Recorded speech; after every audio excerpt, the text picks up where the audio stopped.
আমার ভাইরা, আমার বন্ধুগণ, মুসলমান তো তাকেই বলা যেতে পারে। মুসলমান হলো আরেক মুসলমানের বন্ধু, আরেক মুসলমান আরেক মুসলমানের ভাই।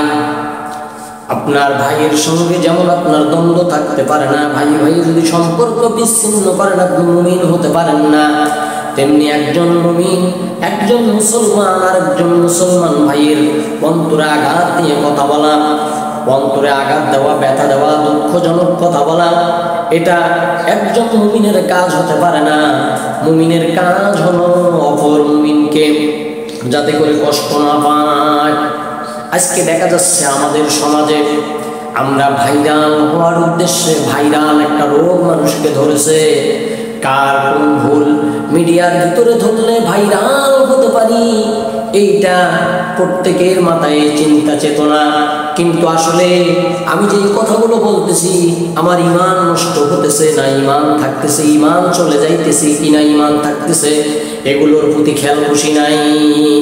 শুধু আমরা ভাইরাল হওয়ার উদ্দেশ্যে আমরা পাগল হয়ে গেছি।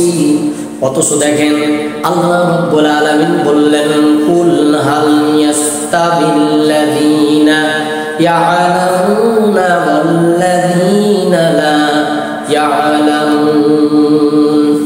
আল্লাহ পাক ঘোষণা করে দিলেন, কুল হে নবী আপনি বলুন, যারা জানে এবং যারা জানে না তারা কখনো এক হতে পারে না। অথচ আজকে যারা গভীরভাবে কোরআনুল কারীম থেকে মানুষকে বিভিন্ন যুক্তি দিয়ে কোরআনের হাদিস, কোরআন এবং হাদিস থেকে মানুষকে বুঝাইতেছে, তাফসীর করতেছে, এক শ্রেণীর মানুষের তা সহ্য হচ্ছে না। তারা তাদের ভুল ধরার জন্য চেষ্টা করতেছে, যাতে করি ভুল ধরলে আমি ভাইরাল হয়ে যেতে পারি। এইটাই হইল তাদের উদ্দেশ্য। আরে ভাই, আপনি ভাইরাল হয়ে কি করবেন? আপনি সারা বিশ্বের ভিতরে ভাইরাল, কিন্তু আমার আল্লাহ রাব্বুল আলামিনের দপ্তরে আপনার নামটাও যদি মুসলমান হিসাবে না থাকে, কিয়ামতের দিন আপনি আল্লাহর আদালতে ধরা খেয়ে যাবেন। আপনাকে দুনিয়ার কেউ চেনে না, আপনি ভাইরাল না। ইত্তাকুল্লাহ, আপনার ভিতরে আল্লাহর ভয় আছে, আল্লাহকে ভয় করেন, আল্লাহকে ভয় করে চলেন। আপনাকে ভাইরাল হওয়া লাগবে না। তাহলে আল্লাহর ভয় যদি থাকে, আপনি পরকালে আপনি সফল কাম হয়ে যাবেন। কিন্তু আপনি মানুষের মনে কষ্ট দিলেন, মানুষের মনে আঘাত দিলেন, অযথা মানুষের ভুল ধরলেন, সমাজে দেশে বহির্বিশ্বে মানুষকে ছোট করলেন। আপনি তো ভুল ধরলেন ঠিকই, কিন্তু আসলেই তার ভুল করে নাই, কিন্তু আপনি ভুল ধরার কারণে আপনি ভাইরাল হয়ে গেলেন।